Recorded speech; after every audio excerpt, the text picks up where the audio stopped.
Day 7 of fitness ವ್ಲಾಗ್ಗೆ ಎಲ್ರಿಗೂ ಸ್ವಾಗತ. ಇವತ್ತು ಮಾರ್ನಿಂಗ್ ಪ್ರೋಟೀನ್ ಸೋರ್ಸ್ಗೆ ಸೋಯಾ ಚಂಕ್ಸ್ ತಗೊಂಡೆ. ಇವತ್ತು ನಂದು ಆ್ಯಪ್ಸ್ ವರ್ಕೌಟ್. ಸಂಜೆ ಜಿಮ್ಮಲ್ಲಿ ಆ್ಯಪ್ಸ್ಗೆ 5 ವೇರಿಯೇಷನ್ಸ್ ಮಾಡಿದೆ. ಒಂದು jumping jacks, next workout crunches. ಎಲ್ಲ ವರ್ಕೌಟ್ಗಳ ಸೆಟ್ಸ್ ಆ್ಯಂಡ್ ರೆಪ್ಸ್ನ ಕ್ಯಾಪ್ಷನ್ ಹಾಕಿದ್ದೀನಿ, ಒಂದ್ಸಲ ಚೆಕ್ ಮಾಡ್ಕೊಳ್ಳಿ.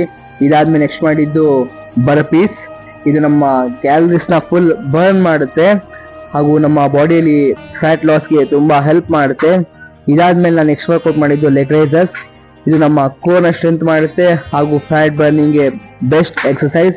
ಇದಾದ ನಂತರ ನೆಕ್ಸ್ಟ್ ನನ್ನ ಸ್ಪೆಷಲ್ ವರ್ಕೌಟ್. ಇದು 12 ರೆಪಿಟೇಷನ್ಗಳ 3 ಸೆಟ್ ಮಾಡ್ತೀನಿ. ನಮ್ಮ ಬಾಡಿನಲ್ಲಿ ನಾವು ಒಂದೇ ಕಡೆ ಫ್ಯಾಟ್ ಬರ್ನ್ ಮಾಡ್ತೀವಿ ಅನ್ನೋದಕ್ಕಾಗಲ್ಲ, ಫುಲ್ ಓವರ್ ಆಲ್ ಕ್ಯಾಲರೀಸ್ನ ಬರ್ನ್ ಮಾಡಿ ವೆಯ್ಟ್ ಲಾಸ್ ಮಾಡಬೇಕು.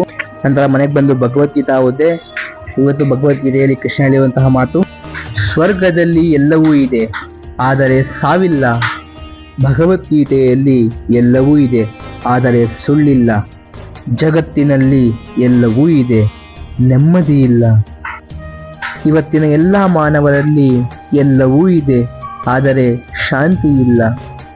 ಮನಸ್ಸಿಗೆ ಮದವೇರಿದಾಗ ಸ್ಮಶಾನದಲ್ಲಿ ತಿರುಗಾಡಿ ಬರಬೇಕಂತೆ, ಏಕೆಂದರೆ ಅಲ್ಲಿ ನಾನು ನನ್ನಿಂದಲೇ ಎಂದು ಹೇಳಿದ ಎಷ್ಟು ಜನ ಮಣ್ಣಾಗಿರುವವರು ಕಾಣಸಿಗುತ್ತಾರೆ ಎಂದು. ಇದಾದ ನಂತರ ನನ್ನ ಲಾಸ್ಟ್ ಮೀಲ್ ಮಾಡಿದ್ಮೇಲೆ 7,000 ಸ್ಟೆಪ್ಸ್ಗಳನ್ನು ಕಂಪ್ಲೀಟ್ ಮಾಡಿ ನನ್ನ ಡೇನ ಎಂಡ್ ಮಾಡಿದೆ. ಧನ್ಯವಾದಗಳು.